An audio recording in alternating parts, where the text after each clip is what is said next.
Well, it's not often that I get to sit here and interview the two of you. This is not my job. But what an interesting seat to be in, because we've come a long way in just a couple short months. We have. And it isn't because I joined. One of the things that I recognized right off the bat when we were talking about connection and the company and everything was the culture that you guys have built. So let's start off. I want to ask both of you the same question, and hopefully you'll have a different answer, but if it's the same one, that's okay too. Why is MaxAssist so great because of the team? So we already have established the product itself is great, but what does the team have to do with it? Rita, if you want to start. Well, I think, us as a team, we do believe that everything in life starts with connection, but that's also in dentistry, but it's also making sure that we as a team are connected with one another, connected with our work, connected with our clients, connected to support one another, I think, through thick and thin. And I think that's what's been really awesome for our team. There's ups and downs, I think, in everyone's personal life, everyone's work life. And we're a team that really drives to bring one another up and challenge one another. Yeah, no, I totally agree with that. And Jeff, before you start, I won't say what the answer was, but one of the first things before I joined the team, I asked Rita, how has Max changed you as a human? And her answer to that question was part of the reason that I chose to keep moving, because it meant a lot that she could relate the company to her personal life in such a way that both made a difference to the other, if that makes sense. It totally does. Yeah. So tell me about this team that you've put together. I mean, you basically have stacked the Tetris pieces together. Yeah. I know that we say, what's one word to describe the team? Yeah. What would you say? Well, I mean, I'll echo what Rita's talking about. I think there's a commitment that we have to dentistry. And what's cool about what we went through is that, when you're starting a company from scratch, when Rita joined, we had maybe 400 customers to our name. Yeah. And so we were, I guess through proof of concept, but barely. So, it's we've gone through some amazing things together. And to her point, it hasn't always been easy. So you need people that see what you see and are committed to the cause, and I think that's allowed us to grow. And it's awesome to hear that, because I mean, for me too, I'm a different person because of MaxAssist. It's not like I chose to architect everything that we went through. Right. You're responding to the market. Sure. I was equally vulnerable and had to go through some things that were difficult, but when you have good people around you that you can count on, when you find success, it's something that we all share in, and it's a great feeling. So I think that blurs some lines between just a professional relationship when we go through things like this together, but it's been awesome. And I genuinely care for the team that we've built together, and looking forward to the future. It shows. And I think one of the hardest things for me after I left ADOM was thinking, where am I ever going to find this family again? Where am I ever going to find a culture that believes in each other as much as their product? Yeah. Because to me, that's the whole outcome, right? If you we're doing an equation, it's kind of like culture plus belief plus connection equals X. Yeah. And for us, hopefully that will equal success, right, at the end of the day. Yeah. So, all right, you guys okay? We're all breathing, asking the questions, a therapy session. I feel very It's the comfortable. MaxAssist therapy hour. Yes. You're way So better nice. than John. That's, oh my God. Wait, there's some more of that Bailey for you. Yeah. I hope he's here, and I hope he heard it, actually. I don't know, but okay, on a more serious note, every team has challenges, and MaxAssist like no other. We've talked about the rebrand, talked about all the things. So when I came on board and I said I wanted to launch something called Maxed Out. Yeah, loved it. But then we also launched Maxed In, right? So we're trending that hashtag all over the place. So I want you to tell me, what does Maxed Out mean, and I want you to tell me, what does Maxed In mean. So I'll let you go first, please. Maxed Out. Maxed out. Well, I think you start first. Oh, nice. You're gonna pass the I'm baton. gonna pass the baton over to you. Okay, while here's think how about it. here's how I understand it. Okay. Coming from the brain of Lorie. Uh-oh. Yeah, I think what it means is that, you know, we're wanting to empower the people in the dental industry to be the best that they can be, like maxed out related to the tools that they have, the coaching they receive, the ability to impact the people they work with. And so I think that's where you're heading in that lane, and I love it. I think it's a great idea. I think anytime that we can provide services that go beyond just simply selling software, I think that's a really cool idea. And of course, you have the expertise in this area coming from where you came from. So I think, you know, if you can think about your organization as more than the product you're selling, then it becomes a pretty cool thing for people to get behind. And you have to do that in an authentic and genuine way. But, you know, I think it matters. It really does. I think people are smarter nowadays. There's more options in the marketplace. And these are ways that you can stand out as an organization if you can get behind the people that are investing in your company. Yeah, no, totally. And I think, you know, maxed out, that term in general, you know, it almost sounds like stressed out. Let's be honest. Mm-hmm. But I agree with you. Maxed out to me means more that you are trying to do everything to the nth degree. You are taking your role and maxing out its potential. Yeah. So I think when I think of why that was created, it was because I believe that's what our software does. So not to get subtle pitch if anybody's watching, but it, you know, I think that if you look at the term maxed in, does that mean more like you're dialed in? Yes. Like you're connected yes. to the work. You're connected to your team. So yes. that way you can empower them, understand their needs, yep. cater to them, yep. empathize with them. That's all of it. I mean, that's the dictionary term that we're trying to really expound on. Okay, now I'm going to get really super coachy. Ooh. Yeah, right? So Session with Lorie. I know. You want to lay down? Yeah. No one wants to pay for this. That's the problem. So thinking about what we were just talking about and thinking about the team as they are now, this is what I see. Tell me if I'm wrong. I see that the team that came together is kind of there's no purpose. Like there's no big job ad that goes out to find each of these individual people. And that's a very difficult thing to replicate. It's very hard because you're either one of two types of companies. You're a company that we do 5 sales and we make a profit, or we don't make a profit, we make an adjustment, we have marketing, you know, all the things. I have not experienced that yet. Yeah. I have experienced, like, I'll give you an example. He is not going to be happy about this, but let's talk about Harley for a minute. Yeah. Okay. Harley is our marketing, director of marketing, and one of the most genuine people I've ever met. And I interviewed him recently for the interview with the team series that I'm doing. And he was bouncing around literally. And so his camera was doing this, but he was so excited to talk about why he joined Max, what it's been like for him. What do you how does that translate to our customers? Like, how do you take all of that, which I've seen, I think I described all of you as scrappy. How do you take that and then impart that on your customer? Well, I think that if you're enthusiastic about who you work with and what you represent, that can translate to quality service. And like that definition of that.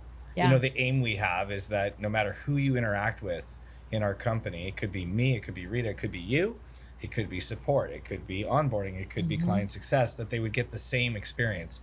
And in order to translate that experience, we have to have the same enthusiasm. Right. So an it's kind intention. of, yeah, an intention. But it's like you would make the same decisions I would make, or Rita would make the same decisions as I would make, or I would make the same decisions Rita would make if we all have the same vision. Right. And so it's cheeseball stuff. You see it on LinkedIn and whatever. You have your mission, you have your vision, right? And you're supposed to align your behavior around this stuff. But right. I feel like we've been meticulous about the things that you can't train. Like, you're pulling in people with a certain spirit Yeah. and a certain way of viewing the world that allows them to relate to Just what- about anybody. yeah, and what we're trying to do. Right. Yeah. And these are the untrainable things. Yeah. And so, like, to your point, we haven't been really cookie cutter in the role. It's more, as we meet people we want to work with, we create roles. Right. And that's what happened in your case as well. Yeah. And I mean, I remember my interview with you. It was When just you like, tried to get me to take that pizza home. yes. I forced pizza on Yeah, her. basically. That's a sidebar. Is that how we entice people by Yeah. giving them yeah, pizza? basically, I just You can take work with the us. pizza. Have pizza. Yeah. But ultimately, like, Rita was coming from being a dental hygienist and, you know, trying to translate into the sales world. Now she's our VP of sales. But at the time, I was like, I don't know. This is kind of a rough transition, I think. And, you know, but her experience related to our software in her practice, and then her drive in that interview process was like inspiring. It was like, well, how can I not give this person a chance? Because she was so excited about what it is we were trying to achieve, and she was right. I mean, 'Cause she here believed. she believed, and here she is today. And Yeah. you know, That's amazing. And you know, it's so funny because as I meet each individual team member, one after the next, their stories are all so different, but yet they all fit. It's like looking at that puzzle going, gosh, how does this all work?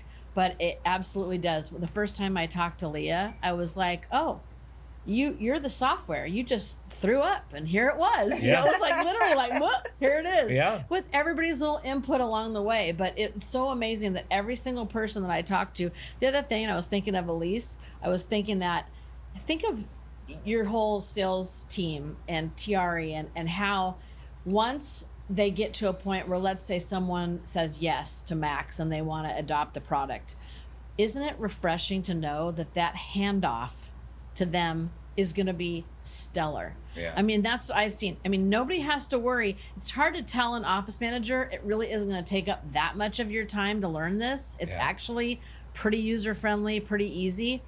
What is it like to trust people at that level? Like Rita, you've been here, what, 7-8 years, and you've been able to just say, I know that these people are going to do this part of the role.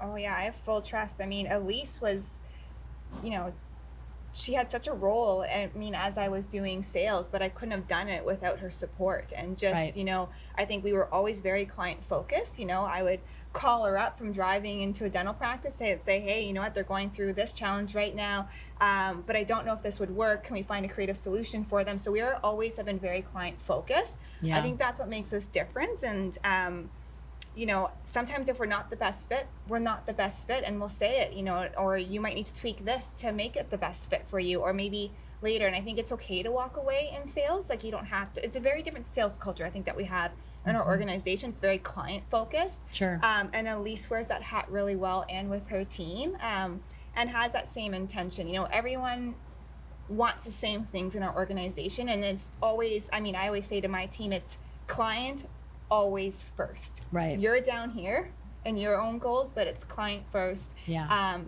Company second, because if the company's doing well, the client's being serviced well, which means us as a team is doing well, which means you individually are doing well. So Yeah. it's kind of like that whole hierarchy is kind of the way that I the look boxes at all get checked. Yeah. So along those lines, then, if you both, I'd love to hear individually, who is the ideal client for Max? And maybe one of you take DSOs and one of you take single practices. wow. You can't say everyone. No, I know I'm not going to. I won't. I promise okay. I won't. Okay. No, I think an ideal client is one that is, you know, open to implementing systems with support, right? So one that sees the value of process enhancement, you know, empowering people through an application. You know, so our ideal client, and it doesn't necessarily translate to like DSO or SMB, is one that doesn't want to set it and forget it. Like, Yeah. you want to participate in your success. I think that's sort of a condition of satisfaction for us. Because Yeah. if you were to buy our software and not put it to use, then we are no different than what you can find out in the marketplace. So I think, you know, the DNA of the client needs to be that of like, okay, I'm looking for something to improve the way I'm doing things now. And that would be my broad strokes. I don't know that that really changes between solo and DSO. Solo and DSO. Yeah, I don't know what you think. No, and I think, you know, the ideal client as well is one that challenges us. I think, you know, I think it's really important as an organization to be challenging, you know, to kind of challenge the status quo and how we do things. The industry is going to constantly evolve. Software is going to constantly evolve, and you need to evolve with it. So you need to, you know, sometimes take a look back and say, hey, are we doing it the best way that we possibly can? Which means that we need our clients to challenge us in a way to continue to evolve in the direction that's going to ultimately allow them to be better connected to their patients, to the practice, to the industry, everything. Along those lines, one of the things that amazed me, I was on a product preview with, you know, notice I didn't say demo. You didn't say demo. I know. If I could get a whole day in my life without saying the word demo, I'd be so happy. So I was on a product preview with Jordan, and she had an office manager on the line, and the office manager asked something, and it wasn't really like something that everybody would ask. It was very individualized for the practice, but we kind of all sat there, and Jordan immediately said, I have something in my software that we track those on. And it was so amazing because that you could tell that office manager that was on the phone thought, wow, she listened to what I needed. And Jordan was very specific about, no, we actually track these things because this is how we decide on our next improvements, on next changes that we make. And it was just the I could hear the look on the office manager's face as she was actually heard. So amazing. So let's talk a little bit about people's misconception about Canada versus the US. Okay. I mean, that's a big loaded topic, right? So in today's culture, it's like, do you ever want to work with somebody that's in another place, right? And I hear sometimes when I'm listening to demos and things like that, I said it, I know, but when I'm listening, there is subtle differences between the US and Canada, which I think one of the things that helped me was that after an ADOM conference, I was flying home to Minnesota. Well, everybody from Canada, the 13 or 14 office managers that were there, we were all at the airport together, all going to Minnesota first, right? And then they were going on home. And as I was listening to them, Roger and I were sitting there chatting with them, you probably remember, and we realized that only the insurance piece is what's really different. Yep. So how does it feel to be the leaders in a space? Like I've heard you say you're like the Kleenex in Canada, like everybody knows who you are. And then we have the US and so much competition and so much strain, which I personally, again, don't believe that we have a lot of competition. I have my own views on that. But what does it feel like to have to, I want to use the term rebrand so that the US understands that there is a huge commitment here. Yeah. The commitment is not only we have offices in the US now, we have teams in the US, I'm from the US. How do you feel about bridging the gap between that not being an issue? Well, I think it really just has a lot to do with patience. Yeah. Like for real, because it's deja vu all over again. I mean, this is very, very similar to our experience in growing the business in Canada. You know, for the first couple of years, we were kind of like, what is that? Who is that? I haven't heard of you. And then, you know, you start to get some share of voice through partnerships, through key hires, and you become that thing where, you know, you're making progress when it's like, I think I've heard of you before. That's like step one, right? Versus what is this? And so, you know, it is a game from my perspective where you just have to be very, very committed and patient and thoughtful about your approach. Because you're right. The only difference, I think, from a solution set perspective between Canada and the US would be the insurance verification piece. The rest is like dental offices south of the border have the same problems that dental offices north of the border do. Yeah. And so admin teams have the same frustrations. Yeah. And in fact, I think there's more competition in the US, not just related to you know, competitive products that we play in, but like the sheer number of dental practices as well. Sure. Yeah. And so, yeah, we were Canadian born, but we love the United States. We have an office here, you know, and we've done it the right way. So we're not a Canadian company looking to sell from Canada into the US. We set up and support, you know, people and employees in the US as well. And I think we can become a North American brand. In fact, we've started already. But I think, it's just a game where you're prepared for the ride. It kind of feels like a startup again. In a different country. Been there, done that kind of thing. But then, But there's comfort in that because you've seen it play out once before. Well, and we're looking to listen too. You know, I think it's, if there are different things or there's subtleties, like we want to hear about them. I think it's really important to us to be actively listening to, you know, how the industry continues to change, how the challenges, I know you said the challenges are the same, but there's ebbs and flows in dentistry as well. So I think it's really important for us to be listening. And if there are any differences, to be really in tune with that. Yeah, it's funny you'd say that because, you know, we've been working on a plan kind of behind the scenes to start kind of a little support group of Max users from the US alone, and then maybe bringing in some non-users and kind of doing some studies there and determining if there is some things that, you know, need to be tweaked. I remember I was on a demo, and I'm trying to think of when it was. We were chatting about it afterward, where they said that US office managers are a little harder to get them to kind of move to the next step. I've got my own feelings about that. I think that there's a little bit, and I like both your feedback, I think there's a little bit of not mistrust, but I think of, because of the level of competition in the space or perceived competition, that US managers feel a little bit more inundated by multiple arrows being thrown at them. Try this, do that, do that. So how do we calm the noise? Like how do we assure office managers in the US, especially across the board, that we don't want to be another problem for them? Like, you know, I don't want to, it's kind of reminds me of a woodpecker, you know, pecking on the wood all the time. Like, hey, you want to try this? We don't want to be that. And so I think, Rita, if you could speak to, you know, the differentiator when it comes to trying to set ourselves apart, I think from a, not just a cultural standpoint, how we operate with other people and how, you know, our internal team operates, but, you know, how do we let office managers across the country know that we're a company that they can count on?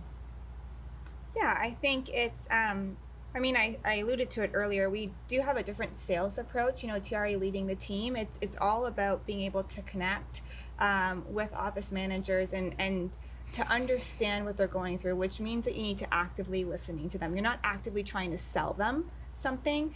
You're actively listening to what their challenge is, or potentially guiding them to a challenge that they don't even know that they actually have. And then providing a solution for them. And I think that's, you know, our whole philosophy in the sales department is actually that. And, you know, we used to have a saying and to say, you know, we're here to help practices grow, not sell software.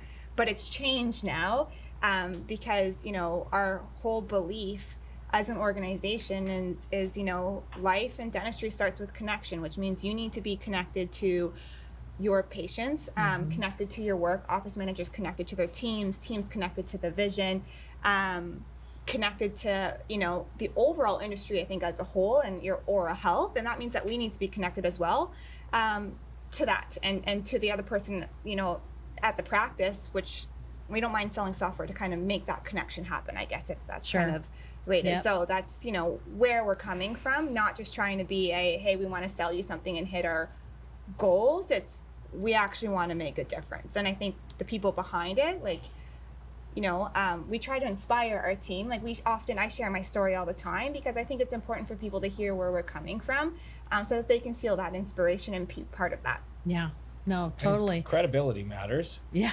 You know, so in part, I wish we could have found someone when we were trying to grow this thing in the US that might have been like the former vice president of ADOM. And like, you know, oh boy, here we go. You know, and someone who's connected to thousands of office managers and can see what it is that we're trying to do. And I think, you know, all joking aside, that's what that is. It's really tough. To your point, for an office manager, they're picking up dozens of calls a week from companies saying they're the best thing that ever happened to dentistry. Sure. So on the initial dial in or top of funnel work for us, it's no different. You know, we're going to sound the same. Yeah. But I think if you can pull the right people in and really start to approach the marketplace from a place of credibility, it can help change things in the way your brand is perceived. Yeah, and I think for me, you know, in terms of like endorsement or lending credibility, I mean, yes, there's that piece. So, you know, I there could have been other places that I went to work. It might have even been your competitors, right? Exactly. But the reason that I chose this was because I know the heart behind all of the momentum of the product. So that makes a huge difference. Speaking of, I'm going to be selfish for a couple minutes and talk a little bit about, you know, how we work in sales and when it comes to, I'm just going to call it certain channels, right? And what we've found since I've been on board is that we have a lot of partner opportunities. What does that look like to partner with consultants and affiliates and consultants across the country? Because I'm only one voice. You've each got a voice. We have a team of 60 people plus that have a voice, but that's not a lot when it comes to real people really understanding the level of commitment that you have to your brand. So, we're not going to let the cat quite out of the bag yet, but I think there's a new hire coming down the pipe here real soon. And let me ask you this: Are you scared? Are you worried? No, Are I'm you pumped. excited? I'm pumped Me because too. there's going to be some wings to Yeah. allow it to fly. Yeah, to fly. Yeah. Are you sure? Wings? Maybe some legs too. Legs Yeah. will run, Yeah. wings will fly. That's right. Whether we're running or flying, it doesn't Yeah. matter. It's moving. Yeah. So it's just a little teaser for everybody that there's more good news coming. But one of the things I want to thank both of you about, and this is just coming strictly from someone who's been through a big change, right? You guys have also had your shares of heartache and challenges, and I think that people can appreciate when they know that someone is being genuine, that they've been through it. Yeah. If there's anybody out there that listens to any of this, hear that all the people that I've come across so far that work with us, that, you know, whether it's our internal team or customers, we all understand that sometimes things aren't easy. And the fact that, you know, rather than going, oh, Lorie, with your little broken wing, that's okay, to say, how do we fix that? And then how do we freaking start flapping, right? Yeah. We're going to move now. So I think the momentum that we've been able to establish over the last couple months is only a testament to where MaxAssist already was. And I want to thank both of you. I think you both are so gracious to come all the way to Kentucky from Canada. I mean, talk about flapping your wings to get here. And Rita was on a tarmac for like 1.5 million hours, pacing and eating and pacing some more when we all got here. And part of the reason that we've done this, and correct me if I'm wrong, is because we want everybody to know who we are. Yeah. And that's less about the product than it is about the humans that run it. Yeah. So I want to thank you both. You've both done an excellent job. I don't think I'd be here in this role in John Stamper's seat if it wasn't for the vision to help more practices and help more patients. Because at the end of the day, that's all that matters. So Jeff, Rita, thank you so much for being with me. Well, thank you. We couldn't do it without you now. Thank goodness. Yeah. Thank goodness. We stay in our lane, right? I mean, at the end of the day, we are all about dental. I think we tried to add it up a few times, like over 400 years of dental experience. In-house. Yeah. Yeah. And I know that from the aspect of just my role at ADOM. So when I first started, I thought there are no partners.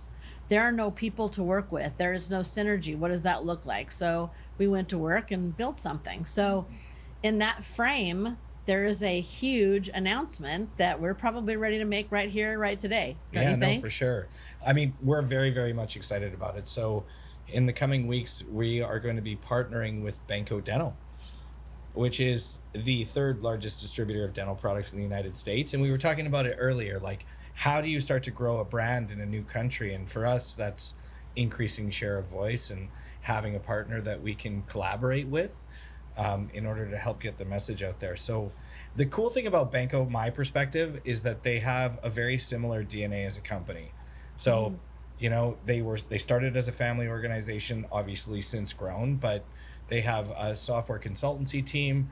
They have your friend Kay Huff, who works over there as a dental consultant and a influencer. And so, you know, I think we've selected the right partner to help get our message out in the United States. And I think great things are ahead for us. And so for those that haven't heard about us yet, I think, you know, that's going to change in the coming weeks when we have, you know, a whole bunch of territory reps now that are going to know who we are. Yeah. And I think it's, you know, if you play it the other way around, you know, they selected us as a partner too. And I think that's also really special because they can see that the synergy between us and they're able, you know, for us to be able to service their clients and allow their practices to grow with our tool, right? So That's it's a two-way street there. Yeah, like they're very much committed to, and that was, I think, what was interesting about them in terms of just getting to know them a little bit. Their software consultancy team, like they have coaches that go into dental practices and advise people on how to grow,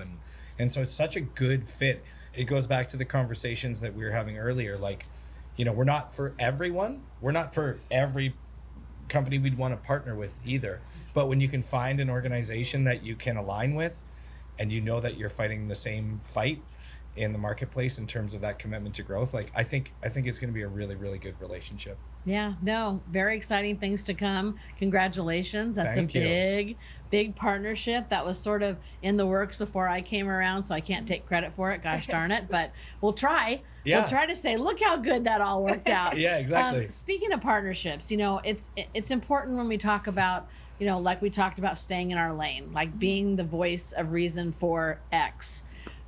Speaking of VoIP, I love that word. Yeah. So nice. Kind of like on-prem. I'm learning all these fun words and tech sprawl. Yeah. We are partnered now with Mango. Yes, we are. So talk a little bit about Mango. I mean, Richard's a great guy. I mean, I see them everywhere. I have yet to meet him and his team. I've seen him at ADOM, of course, many times. But talk a little bit about what that integration looks like with them and how we're partnering together to bring a really good phone option along with MaxAssist. I mean, I think there's quite a few phone options out there. I think when it came to partnering, and correct me if I'm wrong, but we really wanted to select someone that had the same beliefs as we did and really put the client first. So I think, you know, that's something that they do really well. They have all of their support in-house as well, so nothing's offshore there. And it's always, again, client first. I think their response time is within like seconds, is what Richard had said, but I think that's one of the reasons, and let you elaborate a little bit more. Yeah, and I think too, like, I'll use your word back at you, which is tech sprawl. Nice. Right? So I love that. I think practices though are getting inundated with all of these different apps that they have to buy and products they have to buy to get to a holistic solution. And so part of the rationale with partnering with Mango is like, can we partner with an organization to offer your practice a telephony option that is a bit more cost effective than going on your own? And then it's not just a partnership, it's an integration. So we're going to have direct dial out, call pop in with information about your patient and the patient's family. Tons of information. Yeah, as like people are picking up the phones and things like that. So it does help us position ourselves against organizations that just offer call pop and messaging options. And so that's kind of the vision that I have as we grow the organization. If we don't want to build it or don't have the capability or bandwidth to build it, we want to partner with it, but then bring that to you at a more cost-effective, price point, and likely tie it into our ecosystem so that it all feels like one product. And select partners that are the best at what they do. We know that we're really good at what we do, so we want to partner with folks that are known for what they do really, really well. So that way, again, you know, through our partnerships, it's not going to necessarily be, you know, I think people are looking for an all-in-one, but I'd rather have a master of, you know, they might be different partners. Okay, I'm getting off track here, but like no, we know a bunch what you of mean. masters together in my all-in-one solution versus trying to be a jack of all trades. There you go. There you go. I got it. Nice. Or a Rita of all trades. There's that too. Okay, so let me get this straight. So telephony integration, partnering with Mango. Amazing. Yeah. Great company, great choice. Streeter announcement already done. Yeah. Cooked and in the books. That's behind us, right? Yeah. Then we have Benco. That's a huge win for our team. It's a huge win for Benco. Like you said, it's going to be, I know that when we do that handoff and they start talking about it, we can stand behind what we sell and what we do 100% great. And then we have one more announcement, but we're not going to tell a soul yet. We aren't? No. Okay. We're not going to tell anybody. All right. We've got a new team member coming. I know. Redhead. And you guys know, right? Yeah, we know. You know who it is? Yeah, we do. John Stamper? No, Oh! just kidding.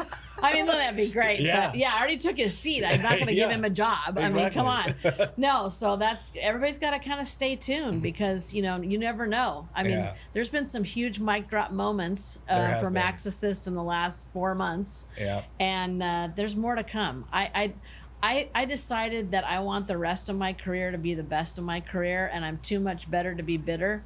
So you both have heard me say that, and I think we'll end on that note. And people, stay tuned. That's all I have to say. That's awesome. Because I hear that song, I'm coming out. Yeah. I think we need theme music at this point. Yeah, so we do. John will let you take care of that, would you?